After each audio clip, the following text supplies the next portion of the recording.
Cinema అయిన మహా నేను మిస్టర్ బి అన్నమాట. సూటిగా ఉంటుంది, మ్యాటర్ క్లియర్‌గా ఉంటుంది. మీరు చూస్తున్నారు mister B channel. Welcome to the cinema info show. IPL మ్యాచ్‌లు చూస్తున్నారా? అందరూ చూస్తానే ఉంటారు నాకు తెలుసు. మామూలుగా లేవు. సాలిడ్‌గా ఉన్నాయి. ఎక్స్ట్రార్డినరీగా ఉన్నాయి. వండర్‌ఫుల్‌గా ఉన్నాయి. ప్రతి మ్యాచ్‌తోనూ బ్లాక్ బస్టర్ ఎంటర్‌టైన్‌మెంట్ దొరుకుతుంది. సూపర్ స్టార్స్ ఆడుతున్నారు. ఒకళ్ళని మించి ఒకళ్ళు, ఒకళ్ళతో ఒకళ్ళు పోటీ పడుతూ అద్భుతమైన ప్రతిభ ప్రదర్శన చేస్తున్నారు యంగ్ క్రికెటర్స్ అందరూ కూడాను. వేరే దేశాల నుంచి వచ్చే స్టార్ క్రికెటర్స్ ఐపీఎల్‌లో ఆడటం అనేది ఒకప్పుడు ట్రెండ్. ఇప్పుడు ఇండియాలో ఉన్న యంగ్‌స్టర్స్, యంగ్ టాలెంట్ ఐపీఎల్‌లో అద్భుతమైన ప్రతిభ ప్రదర్శన చేస్తున్నారు. స్టీల్ చేసి పారేస్తున్నారు. ప్రతి మ్యాచ్‌లోనూ ఎవరో ఒకరు మెరుస్తున్నారు. ఆ మెరుపు తాలూకు ఇంపాక్ట్ ఎక్సలెంట్‌గా ఉంటుంది. అద్భుతంగా ఉంటుంది. అందుకనే ఐపీఎల్ మ్యాచ్‌లకి బాగా కనెక్ట్ అయిపోతున్నారు. అడిక్ట్ అయిపోతున్నారు. అలాంటి సిట్యుయేషన్ నడుస్తుంది ప్రస్తుతం అయితే. లోకల్‌గా టోర్నమెంట్‌లు కండక్ట్ చేస్తూ యంగ్ టాలెంట్‌కి అవసరమైనంత అవకాశం ఇస్తున్నారు. వాళ్ళందరూ కూడా ఆ అవకాశాన్ని ఉపయోగించుకోవడం కోసం గట్టిగా సాధన చేస్తున్నారు. కష్టపడుతున్నారు. వాళ్ళని వాళ్ళు నిరూపించుకుంటున్నారు. అవకాశాలు సృష్టించుకుంటున్నారు. ఐపీఎల్‌కి వస్తున్నారు. ఐపీఎల్ నుంచి డైరెక్ట్‌గా ఇండియన్ టీమ్‌లోకి వస్తారు. ఇప్పుడు ఇండియన్ టీమ్ సెలెక్టర్స్ తలపట్టుకోవడం అయిపోతుంది. ఎవరిని సెలెక్ట్ చేయాలి? అలుగుతున్నారు. నా టాలెంట్ ఏం తక్కువైంది. నేను బాగానే ఆడాను కదా! అయినప్పటికీ నన్ను తీసుకోవట్లేదు అని ప్లేయర్స్ అలుగుతున్నారు. అలా ఉంది పరిస్థితి. ఎవరిని సెలెక్ట్ చేయాలి? ఎవరిని సెలెక్ట్ చేయకూడదో అర్థం కావట్లేదు. అంతమంది ప్లేయర్స్ అయిపోయారు. ఇది మంచిదే. ఇండియన్ క్రికెట్‌కి మంచిదే. క్రికెట్‌ని ఇష్టపడే వాళ్ళందరికీ కూడా మంచిదే. క్రికెట్‌ని కెరియర్‌గా ఎంచుకోవాలి అనుకున్న వాళ్ళందరికీ కూడా మంచిది. దానివల్ల చాలా రెవెన్యూ క్రియేట్ అవుతుంది. చాలా మందికి ఉపాధి దొరుకుతుంది. ఐపీఎల్ సీజన్ ఆడియన్స్‌ని నభూతో నా భవిష్యత్ అన్న రీతిలో ఎంటర్‌టైన్ చేస్తుంది. ఇన్ని జరుగుతున్నాయి. ఇన్ని మంచి పనులు జరుగుతున్నప్పుడు ఎంకరేజ్ చేయాలి. తప్పే లేదు అందులో. ఇక్కడ ఐపీఎల్ ఏదైతే జరుగుతుందో ఇండియన్ క్రికెట్ అసోసియేషన్ ఏదైతే కార్యాచరణ తీసుకుని ఇలా ఐపీఎల్‌కి యంగ్‌స్టర్స్ వచ్చే విధంగా ఒక ప్రణాళిక రూపొందించి దాని ప్రకారం ఒక పద్ధతిని రూపొందించి దాని ప్రకారం యంగ్‌స్టర్స్‌ని తీసుకొచ్చి క్రికెట్ మీద క్రేజ్‌ని ఇష్టాన్ని ఇంకా పెంచుకుంటా వెళ్తుందో అదే రకమైన పద్ధతి, అదే రకమైన ప్రాసెస్ సినిమా ఇండస్ట్రీలో కూడా రావాలి అని నేనైతే బలంగా చెప్తాను. అనుమానం లేదు, మొహమాటం లేదు. చేస్తే బాగుంటుందని చెప్పడం కాదు, చేయాలి. చేస్తేనే చాలా విషయాలకి సమాధానాలు దొరుకుతాయి. ఇవాళ రేపు చూసుకుంటే చాలా మంది ఏం మాట్లాడుతున్నారు, థియేటర్స్‌కి జనం రావట్లేదు. అదే ఒక క్రికెట్ మ్యాచ్ జరుగుతుంది అంటే ఇండియాలో క్రికెట్ చూసే ప్రేమికులు రాకుండా ఉంటారా? ఎందుకని? ఎందుకంటే అక్కడ వాళ్ళకి కావాల్సిన ఎంటర్‌టైన్‌మెంట్ దొరుకుద్ది. ఎగబడతారు. టికెట్ల కోసం ఎంత డిమాండ్ నడుస్తది. సినిమాల పరిస్థితి కూడా అలాగే ఉంటది. కానీ కొంతమంది కోసమే వస్తున్నారు థియేటర్స్‌కి. అందరి కోసం రావట్లేదు.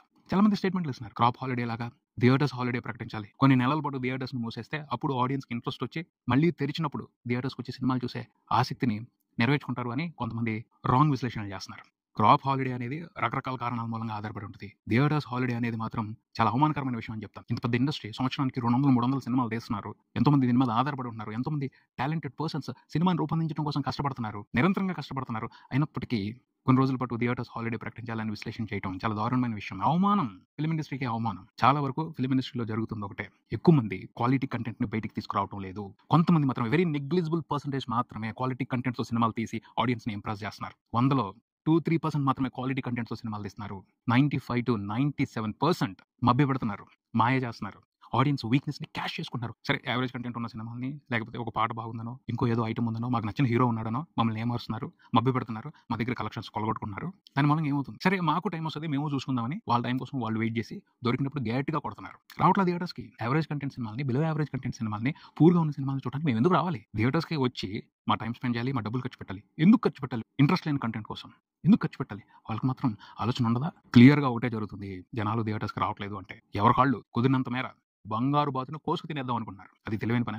కాదు కదా! బంగారు బాతు రోజుకో గుడ్డు పెట్టుద్ది. దాన్ని జాగ్రత్తగా తీసుకుంటే హ్యాపీగా ఉంటది సిట్యుయేషన్ అంతాను. ఎప్పటికి తరగని ఆస్తి వస్తానే ఉంటది. అలా కాకుండా దాని పొట్టలో బోలెడంత బంగారం ఉందేమో ఒకేసారి తీసేసుకుందామని దాన్ని కోసేసుకొని తినేస్తే అయిపోయింది అక్కడికి. ఇంకేం మాట్లాడటానికి లేదు. అదే చేస్తున్నారు చాలా మంది. జనాల్ని మభ్యపెడుతూ ఫాల్స్ క్రేజ్‌ని, ఫాల్స్ వ్యవహారాల్ని ప్రమోషన్‌లోకి తీసుకొచ్చి ఒక ఎమోషన్‌ని రెచ్చగొట్టి లో కంటెంట్‌తో, యావరేజ్ కంటెంట్‌తో ఉన్న సినిమాలు కూడా పాస్ చేస్తున్నారు. ప్రేక్షకులకు కూడా తెలుసుద్ది. ప్రతిసారి మోసపోరు. దొరికినప్పుడు కొడతారు. కొట్టినప్పుడు ఇలా బాధపడాలి. థియేటర్స్‌కి రావట్లేదు. థియేటర్స్ పూసేద్దాం. థియేటర్స్ మీద ఆసక్తి తగ్గిపోతుంది. థియేటర్స్ మీద ప్రేక్షకులకి ఆసక్తి తగ్గిపోతుంది. ఇలాంటి స్టేట్మెంట్‌లు ఇచ్చుకుంటా కాలక్షేపం చేయాలి. ఇందులో ప్రతి ఒక్కరి తప్పు ఉంది. అందరూ కూడా అవకాశం దొరికితే దోచేసుకుందామనే చూస్తున్నారు తప్పించి ఒక సిస్టమాటిక్‌గా, పద్ధతిగా ఒక ప్లాన్ చేసి దాని ప్రకారం ఆడియన్స్‌ని ఎంటర్‌టైన్ చేసి వాళ్ళకి ఒక మధురమైన అనుభూతినిచ్చి దాని నుంచి రిటర్న్ తీసుకుందాం. అది హ్యాపీగా ఉంటది. ఆడియన్స్‌కి హ్యాపీగా ఉంటది. వాళ్ళు సంతృప్తిగా ఇస్తారు. ఒక మంచి ఎంటర్‌టైన్‌మెంట్‌ని ఎంజాయ్ చేశామన్న తృప్తితో ఇస్తారు. టికెట్ రేట్లు కూడా వాళ్ళకి అడ్డు కాదు. మంచి ఎంటర్‌టైన్‌మెంట్ కోసం, క్వాలిటీ ఎంటర్‌టైన్‌మెంట్ కోసం వాళ్ళు ఖచ్చితంగా ఒక రూపాయి ఎక్కువైనా ఖర్చు పెట్టొచ్చి థియేటర్‌లో సినిమా చూస్తారు, ఎంకరేజ్ చేస్తారు. యావరేజ్ సినిమా కోసం వాళ్ళు ఎందుకు రావాలి? బాగోని సినిమా కోసం వాళ్ళు ఎందుకు రావాలి? వాళ్ళు ఎందుకు ఎంకరేజ్ చేయాలి? ఇది ఆలోచించట్లేదు మనం. రావట్లేదు అని మాత్రమే ఆలోచిస్తున్నారు. చాలా పెద్ద పొరపాటు ఇండస్ట్రీలో ఎప్పటినుంచో జరుగుతుంది. అదేమిటి అంటే క్రికెట్‌లో యంగ్ ప్లేయర్స్‌కి అసోసియేషన్స్ పెట్టి, గ్రౌండ్ లెవెల్ నుంచి కోచింగ్ సెంటర్స్ పెట్టి, లోకల్ క్రికెట్ అసోసియేషన్స్ యంగ్‌స్టర్స్‌ని గ్యాదర్ చేసి వాళ్ళకి ట్రైనింగ్ ఇచ్చి వాళ్ళని నిష్ణాతులుగా తీర్చిదిద్దుతున్నారు. కాబట్టి ఇప్పుడు ఐపీఎల్‌లో సూపర్ స్టార్స్ కుప్పలు తెప్పలుగా వస్తున్నారు. అదే రకమైన పద్ధతి సినిమా ఇండస్ట్రీలో కూడా చేయాలి కానీ చేయరు. ఎవరో వారి ఇష్టానికి నానా కష్టాలు పడి నేర్చుకుని వస్తే వాడిని ఉపయోగించుకుంటారు, దారుణంగా ఉపయోగించుకుంటారు, ఖాళీ లేకుండా ఉపయోగించుకుంటారు. అంతే తప్పించి నిష్ణాతుల్ని తయారు చేయం, నైపుణ్యత ఉన్న వాళ్ళని తయారు చేయం, వాళ్ళకి నైపుణ్యత వచ్చేటట్టు చేయం. హిట్ కొట్టాడు, అతను తప్పు చేసినా సరే అవకాశాలు ఇస్తారు. అంతేగాని ఆసక్తి ఉన్న వాడిని వాడికి అవసరమైన నేర్పించి వాడిని ఒక నిష్ణాతుడిగా తయారు చేయం, నైపుణ్యత కలిగిన వ్యక్తిగా తయారు చేయం. సినిమా ఇండస్ట్రీ బాధ్యత కాదా? అది బాధ్యత తీసుకుంటేనే ఇప్పుడున్న ఇలాంటి పరిస్థితుల నుంచి బయటపడే అవకాశం ఉంటుంది. థియేటర్లు మూసేసుకోవాల్సిన అవసరం ఉండదు. ప్రతి వారం సినిమాలు రిలీజ్ ఆగట్లేదు, ఏదో ఒక సినిమా రిలీజ్ అవుతుంది, కానీ వాటిని చూడడానికి జనాలు రావట్లేదు. అది మంచి కంటెంట్ ఉన్న సినిమాలు వస్తే ఎందుకు చూడరు, ఎందుకు రారు? ఏ రకంగా అయితే ఐపీఎల్లో ఈ ట్రైనింగ్ ప్రాసెస్ నడుస్తుందో, టాలెంట్ ఉన్న వాళ్ళని ఎంకరేజ్ చేయడం జరుగుతుందో గ్రౌండ్ లెవెల్ నుంచి, అదే రకమైన ఎంకరేజ్మెంట్ ప్రాసెస్ ఫిల్మ్ ఇండస్ట్రీలో కూడా జరగాలి. ముఖ్యంగా క్వాలిటీ కంటెంట్ ఇక్కడ రావడం లేదు. మంచి టెక్నీషియన్స్ ఉన్నారు, చాలా మంది హీరోలు ఉన్నారు, చాలా మంది డైరెక్టర్స్ ఉన్నారు, చాలా మంది ఆర్టిస్టులు ఉన్నారు. వాళ్ళందరికీ పని కావాలి. మంచి కంటెంట్ వాళ్ళ చేతిలో పెడితే అద్భుతంగా వాళ్ళ ప్రతిభని ప్రదర్శిస్తారు. అంత గొప్ప టాలెంట్ ఉంది తెలుగు ఫిల్మ్ ఇండస్ట్రీలో. కంటెంట్ ఈ విషయాన్ని ఎవరు యాక్సెప్ట్ చేయట్లేదు. క్వాలిటీ కంటెంట్ క్రియేట్ అవ్వట్లేదు ఇక్కడ.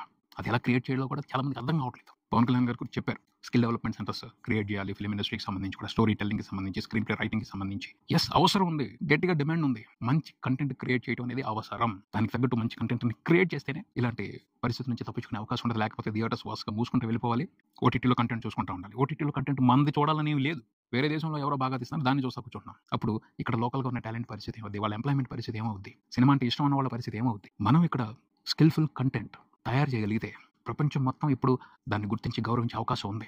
అంత వండర్ఫుల్గా గ్లోబలైజేషన్ జరిగింది. మనం మంచి కంటెంట్ క్రియేట్ చేస్తే వరల్డ్ వైడ్ రికగ్నైజేషన్ వస్తుంది. ఆ రకమైన పరిస్థితులు ఉన్నాయి కదా, చూస్తున్నాం కదా.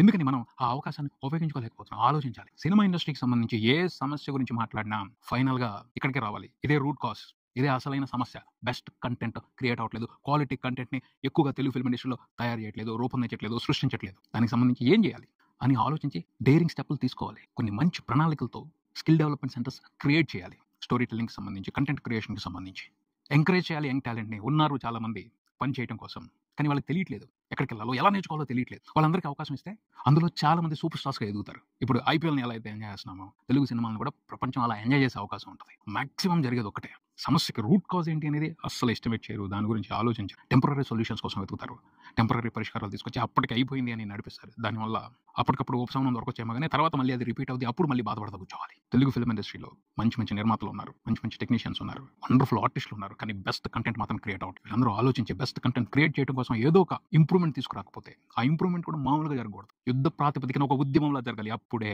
తెలుగు ఫిల్మ్ ఇండస్ట్రీ ప్రపంచ మార్కెట్ని శాసించే అవకాశం ఉంటుంది. కొరియన్ సినిమాలు మనం ఎందుకు చూస్తున్నాం? కొరియన్ కంటెంట్ని మనోళ్ళు ఇప్పుడు బాగా ఎడిక్ట్ అయిపోతున్నారు. చిన్న చిన్న పిల్లలు కూడా కొరియన్ సినిమాని చూస్తున్నారు, కొరియన్ కంటెంట్ని ఎంజాయ్ చేస్తున్నారు. అటువంటి టైప్ ఆఫ్ అవకాశం తెలుగు వాళ్ళు కూడా, తెలుగు ఫిల్మ్ మేకర్స్ కూడా, తెలుగు క్రియేటర్స్ కూడా చేసే అవకాశం ఉంటుంది. చేయాలి, కానీ ఎక్కడో ఒక చోట దానికి ఎంకరేజ్మెంట్ దొరకాలి. ఎంకరేజ్మెంట్ దొరకనంత కాలం కూడా ఓన్లీ పెద్ద సినిమాలకు సంబంధించి, 1-2 సినిమాలకు సంబంధించే థియేటర్స్కి వస్తారు ఆడియన్స్, మిగతా సినిమాల కోసం రారు. థియేటర్స్ ఎప్పుడు బాధల్లోనే ఉండాలి, నష్టాల్లోనే ఉండాలి, ఇబ్బందులు పడుతూనే ఉండాలి. ప్రతి ఒక్కరు అవకాశం దొరికింది కదా అని ఏదో ఒక విశ్లేషణ రాసి వాళ్ళ మీద వీళ్ళ మీద నిందలేసి తప్పించుకుంటారు. అది కాదు పరిష్కారం. సమస్యకి పరిష్కారం ఒక మంచి వ్యవస్థను ఏర్పాటు చేయడం, స్కిల్ డెవలప్మెంట్ సెంటర్స్ క్రియేట్ చేయడం. సినిమా ఇండస్ట్రీలో ఇప్పుడు అవకాశాలు చాలా బ్రహ్మాండంగా ఉన్నాయి. ఓటీటీలు వచ్చిన తర్వాత అవకాశాలు ఇంకా పెరిగాయి. దాన్ని గుర్తించి దానికి తగ్గట్టు స్కిల్ని డెవలప్ చేసే వ్యవస్థలను ఏర్పాటు చేసుకోవడం అనేది చాలా పెద్ద తప్పే అవుద్ది. ఈ విషయానికి సంబంధించి మనం ఎప్పటి నుంచో చెప్తున్నాం, కానీ ఎటువంటి కదలికలు లేదు, ఎటువంటి ఆలోచన లేదు, పట్టించుకోరు. ఎందుకంటే మామిడికాయ చెట్టు ఇప్పుడు నాటితే 10 సంవత్సరాల తర్వాత, 15 సంవత్సరాల తర్వాత ఫ్రూట్స్ వస్తుంది. అప్పటి వరకు ఎవరు వెయిట్ చేస్తారు?